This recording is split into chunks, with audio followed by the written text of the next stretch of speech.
texte vraiment qui nous sert de support ce matin est tiré du livre de Juges. Donc, nous allons prendre nos Bibles. Juges chapitre 6. Ouais, Juges chapitre 6, du premier verset jusqu'au verset 16. Oh Saint-Esprit de Dieu, Seigneur, je te rends grâce. Je te rends grâce pour cette parole que tu nous donnes ce matin. Oh Seigneur, Saint-Esprit, glorieux Saint-Esprit, à toi la gloire. À toi la gloire, Saint-Esprit. Tu es l'inspirateur de la parole. Tu es le seul à pouvoir expliquer la parole. Personne ne peut l'expliquer si ce n'est toi. Parce que tu es l'inspirateur. Du début, de la Genèse jusqu'à l'Apocalypse, ton esprit inonde la parole. Amen. Ce matin, puisses-tu nous faire du bien. Puisses-tu nous éclairer, Seigneur. Puisses-tu, Seigneur, nous permettre de comprendre, d'avoir la révélation de ta parole. Amen. Oh Saint-Esprit, prends le contrôle de toutes choses. Amen. La Bible dit que la révélation de ta parole est claire et donne de l'intelligence aux humbles. Aide-nous, Seigneur, à comprendre cette parole. Qu'est-ce qu'il y a de vrai pour nous ce matin? Donne-nous notre nourriture, Seigneur, ce matin. Nous sommes devant toi, Père éternel. Nous sommes venus au pied du Maître pour apprendre, Seigneur. Aide-nous, Père.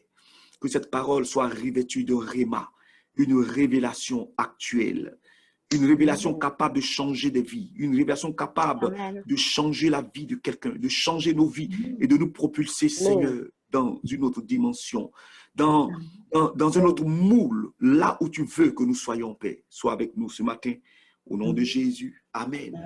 Amen. Bien-aimé de Dieu, que le nom de Dieu soit avec nous ce matin. Amen. Alors, le Seigneur nous a donné un plat, un repas.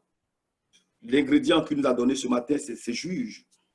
Voilà, vous savez que le Seigneur a toujours manifesté le désir de diriger son peuple. Donc, avant qu'il y ait la royauté, avant que nous ne passions à la monarchie, parce que la monarchie, c'est la forme de gouvernement, c'est la forme de direction du peuple par un roi. Avant que nous n'arrivions à cela, c'est Dieu qui dirigeait son peuple. Et Dieu établissait des juges. Amen. Dieu avait établi des juges pour diriger son peuple. Et parmi ces juges-là, c'était des personnes en fait qui étaient capables de pouvoir aider le peuple de Dieu à sortir d'une situation. Et donc Dieu établissait des juges. Et il y a eu comme juge, il y a eu Samson qui a été un juge en Israël. Même Déborah aussi a été juge et tout. Et la prophétesse Déborah. Et donc là, il s'agit maintenant de Gédéon qui a été établi, qui a été choisi. Mais regardons ensemble le contexte dans lequel il a été choisi. La Bible nous enseigne que les enfants d'Israël ont fait ce qui est mal à l'Éternel, aux yeux de l'Éternel. Les enfants d'Israël ont fait ce qui déplaisait à l'Éternel. Amen. Les enfants d'Israël ont fait ce qui déplaisait à l'Éternel. Et comme ils ont irrité Dieu, comme ils ont fait ce que Dieu n'aime pas, la Bible nous enseigne que c'est Dieu qui les livra à Madian. Madian, c'était un ennemi d'Israël. Les enfants d'Israël, tant qu'ils restaient dans l'obéissance à Dieu, tant que les enfants d'Israël restaient dans l'obéissance à l'Éternel, eh bien, ils avaient la garantie de la protection de l'Éternel. Personne ne pouvait aller contre Israël tant que Israël restait fidèle à Dieu. Amen. Pourquoi? Amen. Parce que Israël avait une alliance avec Dieu. Et le trait de l'alliance était que Israël, sa part qu'elle devait faire, c'était de respecter Dieu, c'était d'honorer Dieu. Et en retour, Dieu était son protecteur. Mais il se trouve que Israël a fait ce qui déplaît aux yeux de Dieu. C'est ce que la Bible nous dit. On dit les enfants d'Israël firent ce qui déplaît à l'Éternel. Ils ont marché dans les voies qui ne plaisent pas à Dieu. Ils ont fait ce qui ne plaît pas à Dieu. Et comme ils ont fait ce qui ne plaît pas à Dieu, qu'est-ce qui s'est passé? Eh bien, l'Éternel les livra entre les mains de Madian. Ce n'est pas un sorcier qui les a livrés. Ce n'est pas quelqu'un qui... Non. La Bible nous dit que c'est l'Éternel Dieu, le Dieu qui prie, le Dieu d'Israël. C'est lui-même qui les a livrés. Comme vous êtes têtus, comme vous ne voulez pas faire ma volonté, alors je vous livre à vos ennemis. Donc, c'est Dieu lui-même qui a livré Israël à ses ennemis. Amen. Amen. Et la Bible nous dit que quoi? La main de Madian fut puissante contre Israël. Donc, pour que Israël puisse échapper à la main de Madian, pour que Israël puisse échapper au courroux, à la colère de Madian, Israël était obligé de fuir dans les ravins des montagnes. C'était chaud. Qu'est-ce que tu vaux, Israël, sans la protection de Dieu? Que vaux-tu sans la présence de Dieu? Israël n'a jamais su comprendre. My God. Israël n'a jamais su comprendre que sans Dieu, il n'était rien du tout. Que vaux-tu sans la présence de Dieu? Mais que vaux-tu sans la protection de Dieu? Israël a fait ce qui déplaisait aux yeux de Dieu. Et Dieu a ôté sa protection. Dieu a ôté et Dieu a livré Israël dans la main de ses ennemis. Comme tu ne veux pas m'obéir, je te livre aujourd'hui à la main de tes ennemis. Et les ennemis étaient acharnés. Acharnés au point que Israël, pour fuir ses ennemis, était obligé de courir, d'abandonner les villes, aller se cacher dans les ravins des montagnes. La Bible nous dit quoi? Madian montait avec Amalek et les fils de l'Orient. Et ils marchaient contre lui. Ils campaient en face de lui. Ils détruisaient les productions du pays. Toutes les productions du pays étaient détruites. Toutes les productions du pays étaient détruites. Amen. Les troupeaux détruits. C'est-à-dire que Madian attaquait Israël comme une sauterelle, comme les sauterelles qui l'envahissaient. Et là, Israël ne savait que faire, au point que la Bible nous dit que, au verset 7, déjà au verset 6, on dit Israël fut très malheureux à cause de Madian et les enfants d'Israël criaient à l'Éternel. Et quand ils ont crié à l'Éternel, qu'est-ce que Dieu a fait? Au lieu que Dieu envoie quelqu'un pour les délivrer, Dieu a envoyé un prophète. Attends, on dit les gens sont attaqués par leurs ennemis. On dit ils sont attaqués par leurs ennemis. Madian est en train de détruire Israël. Les enfants d'Israël ont crié à Dieu. Mais certainement qu'on s'attendait à un libérateur. Mais avant que Dieu n'envoie le libérateur, Dieu a envoyé un prophète pour leur parler. Et Dieu leur dit ceci, il va faire un rappel. Il dit, lorsque les enfants d'Israël criaient à l'Éternel au sujet de Madian, l'Éternel envoya un prophète aux enfants d'Israël et il leur dit, ainsi parle l'Éternel, je vous ai fait monter. Donc Dieu va rappeler tout ce qu'il a fait pour son peuple. Tout ce que j'ai fait de bien pour vous, là, ça veut dire que vous n'avez pas compris. Au point que vous continuez à faire ce qui est mal à mes yeux. Bien-aimés, voilà le texte de ce matin. Voilà ce que Dieu est en train de nous dire ce matin. Amen. Il peut arriver des moments où la situation devient intenable dans ta vie. Il peut arriver des moments où tu as fait alliance avec Dieu. Tu as fait alliance avec Dieu. Mais bien aimé, je préfère même que tu ne fasses pas alliance avec Dieu. Parce que quand tu fais alliance avec Dieu et que tu ne respectes pas les clauses de l'alliance que tu as établie avec Dieu, Dieu peut te livrer à tes ennemis. Est-ce que quelqu'un m'entend ce matin? Amen. Le peuple d'Israël, Dieu nous a montré l'exemple avec Israël. Ce peuple-là, c'est-à-dire que pour ce peuple-là, Dieu a déployé sa puissance aux yeux des Égyptiens. Dieu a montré à quel point il est puissant pour libérer Israël. Mais quand ce peuple-là s'est détourné de la voie de Dieu, quand ce peuple a commencé à faire ce qui déplaît aux yeux de Dieu, Dieu l'a livré. Bien-aimé de Dieu, est-ce que tu es en train de marcher selon les voies de Dieu? Toi qui dis que tu es chrétien, toi qui dis que tu aimes Dieu, toi qui dis que tu as Dieu en toi, est-ce qu'en réalité, parce que je vous dis, la vie chrétienne est une vie des coulisses. La vie chrétienne, ce n'est pas la vie qu'on voit à l'extérieur. La vie chrétienne, c'est une vie des coulisses. C'est-à-dire, quand on ne te voit pas là, dans ton intimité là, quelle est ta vraie relation que tu entretiens avec Dieu? C'est ça qui est fondamental. Est-ce que ta vie est en adéquation avec Dieu? Est-ce que tu es sûr de marcher dans la voie de Dieu? Israël a fait ce qui déplaît à Dieu au point que sa vie, il a été livré. C'est-à-dire que Dieu l'a pris, Dieu l'a livré à ses ennemis. Bien-aimé, toi-même tu connais quels sont les ennemis qui t'entourent. C'est-à-dire si aujourd'hui là tu fais mal et que Dieu te livre à tes ennemis, ils vont te faire de toi une bouchée. Donc, tu as intérêt à marcher avec Dieu. Tu as intérêt à être fidèle avec Dieu. Je disais à quelqu'un une fois, je dis, mais la biche qui est poursuivie par le lion, là, elle ne court pas de la même manière que la biche qui n'est pas poursuivie par le lion. Quand tu sais qui te poursuit, Tu vas pas jouer à ton engagement avec Dieu. Amen. Quand tu sais qu'il te poursuit, on va pas te demander pardon pour venir prier. Amen. Mais toi, tu sais ce qui se passe dans ta famille. Tu sais ce qui se passe. Amen. Bien-aimé, lorsque nous abandonnons l'Éternel, l'Éternel lui-même nous livre à nos ennemis. Ça, c'est quand tu as alliance avec Dieu. Là. Quand tu as alliance avec Dieu, là. Quand tu l'abandonnes et puis tu vas faire n'importe quoi, là, Dieu te livre. Pour que tu vois un peu. Donc, Israël a été tellement chicoté. Car on les a chicotés, mais terriblement. C'est-à-dire que leur production, Madian prend. Quand ils sèment quelque chose, ils ne peuvent pas récolter. Écoutez, tout ce qu'ils font là, Madian est sur eux.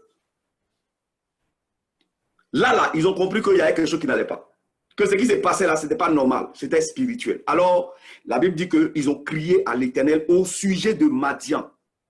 Bien-aimé, tu cries à l'Éternel à quel sujet? Je veux dire à quelqu'un ce matin, on ne prie pas pour prier, mais quel est le sujet pour lequel tu cries à l'Éternel? Israël était acculé par Madian. Et Israël a crié à l'Éternel au sujet de Madian. C'est ce que la Bible dit. Au verset 7, lorsque les enfants d'Israël criaient à l'Éternel au sujet de Madian, l'Éternel envoya un prophète pour leur parler. Alléluia. Bien-aimé de Dieu, le temps est arrivé où tu dois crier à l'Éternel maintenant.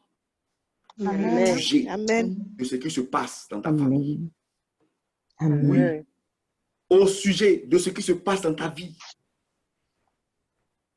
Si tu as observé des choses qui ne sont pas normales, à partir du moment où tu as donné ta vie à Dieu, je dis que ta vie elle est protégée par Dieu. Le sorcier ne peut pas. Il peut Amen. Dieu peut permettre qu'on te touche. Parce que, voilà, pour te ramener à lui, pour t'amener à crier à lui.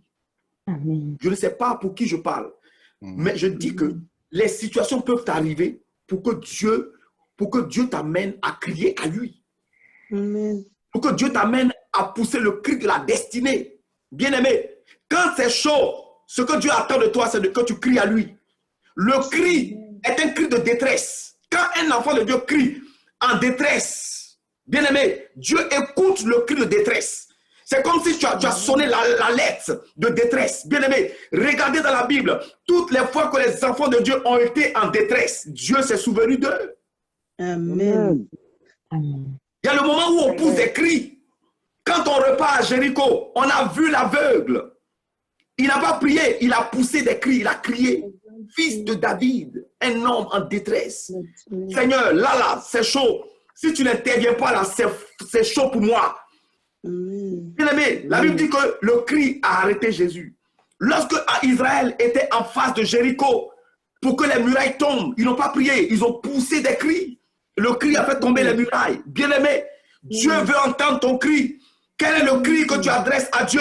Dieu veut que tu lèves vers lui un cri de détresse pour la famille dans laquelle tu te trouves. Certainement que nous avons vu les fondements renversés. Certainement que c'est tout ça que Dieu parle. Le peuple s'est détourné de Dieu. Et parce que le peuple s'est détourné de Dieu, le peuple a été livré à ses ennemis. Le peuple a été livré aux sorciers. C'est ça en fait.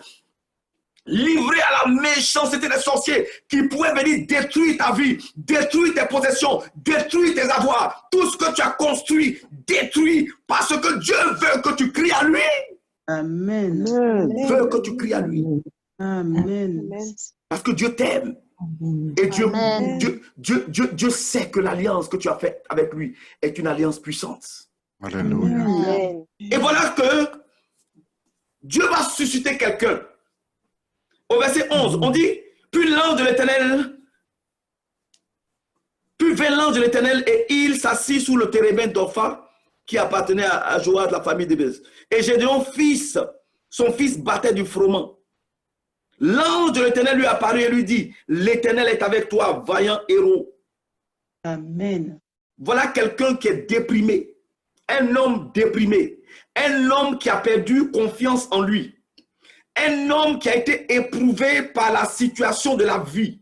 Un homme qui a commencé qui a réalisé que lui, sa vie ne vaut rien. Et que lui, il est le dernier de tous. Et que celui-là, que sa vie, c'est fini. C'est-à-dire qu'il avait été détruit moralement. Il avait été détruit intérieurement. Les pensées même qu'il avait de lui-même étaient de mauvaises pensées. bien-aimé de Dieu, quand Dieu veut utiliser quelqu'un, Dieu change son système de pensée.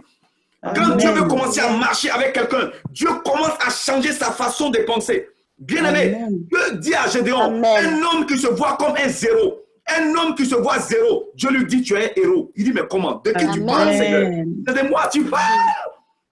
Moi, Gédéon, héros. De qui tu parles? Attends, où il y a quelqu'un d'autre à qui tu parles? Dieu dit, Gédéon, c'est de toi je parle. Vaillant héros. Il ajoute même vaillant. Un gars qui se voit détruit, il se voit le moins que rien dans toute sa famille, le dernier de sa famille, celui-même qui appartient à la famille la plus pauvre d'Israël. Bien-aimé, lorsque Dieu veut faire de toi quelque chose, lorsque Dieu veut t'utiliser, Dieu ne regarde pas ta classe sociale, Dieu ne regarde pas ta famille, Dieu ne regarde pas ton instruction, Dieu ne regarde pas ton éducation. Quand Dieu te choisit, son choix fait la différence. Alléluia. La Bible dit quoi? Il dit l'Éternel est avec toi, vaillant héros. Amen. Et Gédéon lui dit, mais Seigneur, si tu es vraiment avec moi là, pourquoi est-ce que je vis cette galère? Pourquoi est-ce que je vis ça? Pourquoi est-ce que je vis ça? Seigneur, on dit que tu es avec moi, on dit que tu marches avec moi, tu dis que tu marches avec moi, je te prie tout le temps, mais pourquoi est-ce que je vis ça alors que toi, Dieu, tu es avec moi?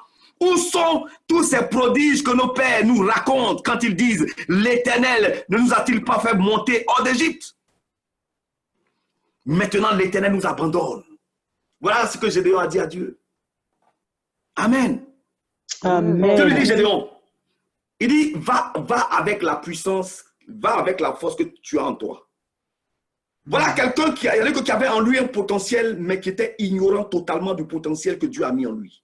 Amen. Parce que la situation dans laquelle il a vécu, le monde, le social, comment je veux dire, la situation sociale a évolué de manière à ce que ce gars-là perde confiance en lui. Les réalités de la vie, les réalités qui ne sont pas la vérité de la vie, mais les réalités de la vie ont amené Gédéon à penser qu'il était un moins que rien. Mais si toi, tu te vois comme un moins que rien, Dieu ne te voit pas comme un moins que rien. Amen. Gédéon se voyait comme un moins que rien. Il se voyait comme un zéro. Et Dieu, lui, le voyait comme un héros. Bien-aimé, arrête de te voir comme quelqu'un qui est moins que rien. Parce que Dieu ne te voit pas ainsi. Amen. Alléluia. Amen. Dieu ne te voit pas comme tu te vois, mais Dieu te voit comme le libérateur de ta famille. Dieu te voit comme cette personne-là qui va faire la différence. Parce que Dieu a mis en toi un potentiel. Amen. Amen. Amen. Quoi? Il dit, verset 14, il dit ceci, il dit maintenant l'Éternel nous abandonne et il nous livre entre les mains de Madian. L'Éternel se tourna vers lui et lui dit, va avec cette force que tu as et délivre Israël de la main de Madian. La délivrance de ton peuple vient de toi. J'ai mis en toi une force capable de délivrer ton peuple. J'ai mis en toi une force capable de délivrer ta famille. Va délivrer ta famille. Tu as observé que les choses ne vont pas dans ta famille. Tu as observé que les femmes ne se marient pas. Tu as observé que les gens ne travaillent pas. Tu as observé qu'il y a la mort prématurée. Tu as observé qu'on ne réussit pas dans ta famille. Écoute, Gédéon, je parle à un Gédéon ce matin. Toi qui as pensé, toi qui penses que Dieu t'a abandonné, toi qui penses que tu n'es rien, toi qui penses que tu n'as rien, Dieu ne te voit pas ainsi. Dieu te voit avec le regard divin. Celui-là qui t'a créé, c'est ce qu'il a mis en toi. Il te dit, je t'ai choisi. J'ai mis en toi une capacité. J'ai mis en toi un potentiel. Ne regarde pas ton instruction. Ne regarde pas ce que les gens disent autour de toi. Ne regarde pas ce que les gens t'ont dit tout le temps. Ils t'ont dit que tu ne rien. Ils t'ont dit que tu n'es pas intelligent. Ils t'ont dit que tu n'es pas sage, que tu n'as pas fait de grandes études. Ce n'est pas cela qui est important pour Dieu. Ce n'est pas cela qui est important pour Dieu. Je suis venu te dire ce matin, tu es le Gédéon. Dieu dit que la situation de ton peuple, la situation de ta famille, les ennemis qui sont levés contre ta famille, là, tu as en toi la possibilité, tu as en toi le talent qu'il faut pour libérer ta famille, pour libérer ta famille. Alors, c'est à toi maintenant de livrer le combat. C'est à toi de te tenir à la brèche. La Bible dit que Dieu cherche quelqu'un qui se tienne à la brèche, quelqu'un qui élève un mur pour ne pas qu'il détruise le peuple. Dieu cherche et c'est toi que Dieu a trouvé. Bien-aimé de Dieu, toi de Dieu pour ta famille. Tu es le choix de Dieu pour ta génération. Tu es le choix de Dieu pour ta nation. Il y a quelque chose qui se passe. Le Le temps n'est plus à la lamentation. Le temps n'est plus où tu dois te lamenter sur ta situation. Pourquoi? Parce que Dieu a mis en toi la réponse. Car si tu es venu sur terre, tu n'es pas venu sur terre de manière fortuite, mais tu es venu sur la terre parce que Dieu a mis en toi la réponse, la solution au problème dans lequel tu es confronté, la solution auquel ta génération est confrontée réside en toi. Alors arrête de te négliger. Arrête de négliger le don que Dieu a mis en toi. Arrête de négliger la puissance que Dieu a déposée en toi. Parce que Dieu veut faire quelque chose maintenant avec toi. Dieu veut aller avec toi avec puissance maintenant. Parce que Dieu t'a revêtu. Dieu veut te dire, si tu as pensé que tu étais zéro, il est venu te dire ce matin que tu es un héros, un vaillant héros devant lui maintenant. Parce qu'il t'a revêtu. Parce qu'il sait que tu es capable d'aller maintenant avec lui. Il sait que tu es capable de ramener les cœurs à lui. Il sait que tu es capable maintenant d'imposer silence aux vindicatifs dans ta famille. Pourquoi? Parce qu'il t'a revêtu de son esprit. Amen. De te voir comme un moins que rien. Parce que Dieu ne te voit pas ainsi. Amen. Je vais parler à l'esprit de quelqu'un ce matin.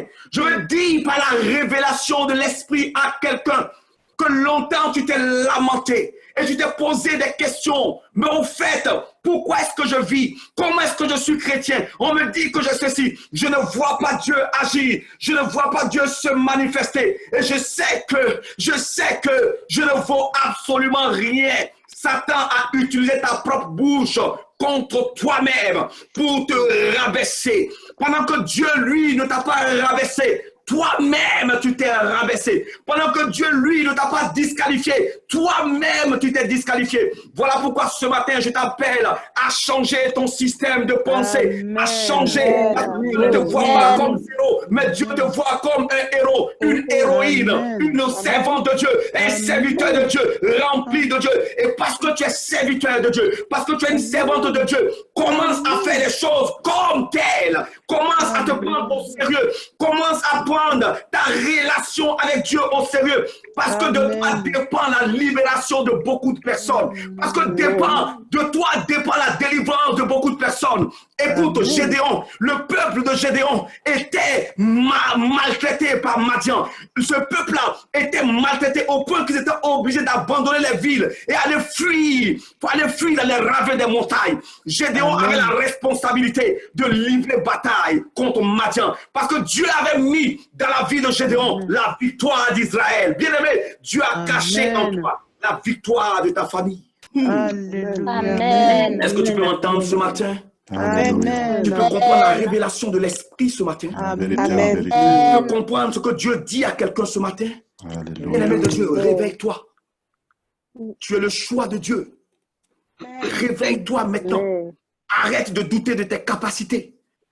Dieu t'a créé. Avant que tu ne sois conçu dans le ventre de ta mère, il te connaissait. Il t'enseignait déjà. Il te yada. Yada veut dire, était mot juif qui veut dire que Dieu te connaissait intimement. Il sait qu'est-ce qu'il avait mis en toi, quelles sont les prérogatives qu'il avait déposées, quel est le dépôt qu'il a mis en toi. Frère, ma soeur, Dieu a mis quelque chose en toi. Mais cette chose, les hommes ne peuvent pas voir. Parce que cette chose est cachée. Je vous ai dit que le mot d'opérateur de Dieu, Dieu se cache. Même Jésus, quand il est venu sur terre, avec tout le potentiel qu'il avait, il était caché dans l'humanité d'un homme. Dieu manifesté dans la chair. Les enfants d'Israël ne l'ont pas reconnu. C'est comme ça. Quand Dieu vient, quand Dieu met en toi quelque chose, les hommes ne te reconnaissent pas. Mais l'approbation des hommes ne compte pas. Ce n'est pas parce que les hommes t'ont rejeté que tu es rien. Est-ce que Dieu t'a rejeté? Dieu te parle ce matin. Écoute-moi. Écoute cette voix. Je suis rempli par l'Esprit. Je suis inondé par l'Esprit du Seigneur pour te donner cette révélation, pour te dire qu'il y a quelque chose que Dieu a mis en toi.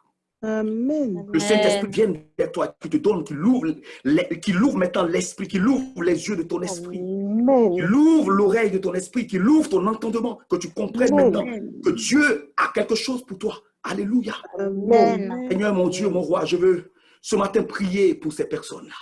Amen. Je ne sais pas pour qui est cette parole, mais Seigneur, ce matin,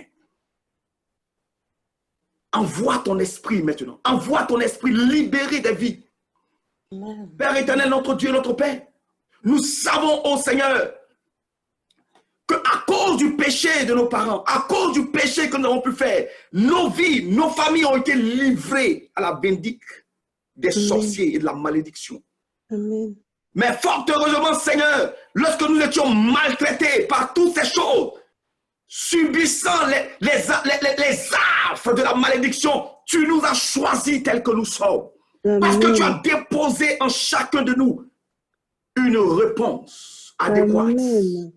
Amen. Alors, Seigneur, révèle maintenant ce que tu as caché en chacun de nous. Amen. Révèle maintenant, Seigneur, ce que tu as caché en chacun de nous. Amen. Que, au Père, nous puissions faire les choses comme toi tu le veux ce matin. Amen. Que la gloire te revienne, Seigneur. Amen. Dans le nom Amen. puissant de Jésus, j'ai prié. Amen. Est-ce que tu Amen. aimer le Seigneur très fort, Jésus de Nazareth? Aimer le Alléluia. Dieu, que le Seigneur nous bénisse ce Alléluia. matin, que Dieu nous fortifie ce matin. Amen. Aide. Dans le nom puissant de Jésus. Alors nous Amen. disons Amen et je vous souhaite Amen. des très bons dimanches. Alléluia. Amen. Bon dimanche, Et dans le nom de béni. Jésus de Nazareth.